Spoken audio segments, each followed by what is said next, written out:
Talk about how can you fix this problem or know how you can do that on your Tor Browse app. So all you have to do, just click here on settings, click on it here. When you just click on settings, so then it's going to show for you list like this here.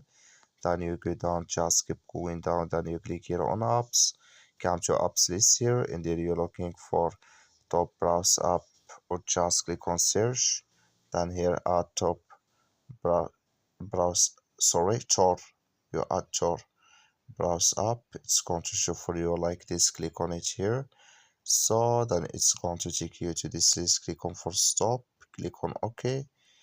Then you go down, just click on storage, come to storage list here, just click on clear cache here. Then all you have to do, so you just go to your Play Store, click on it here, then you search here for Tor Browse app. It's going to show for you like this.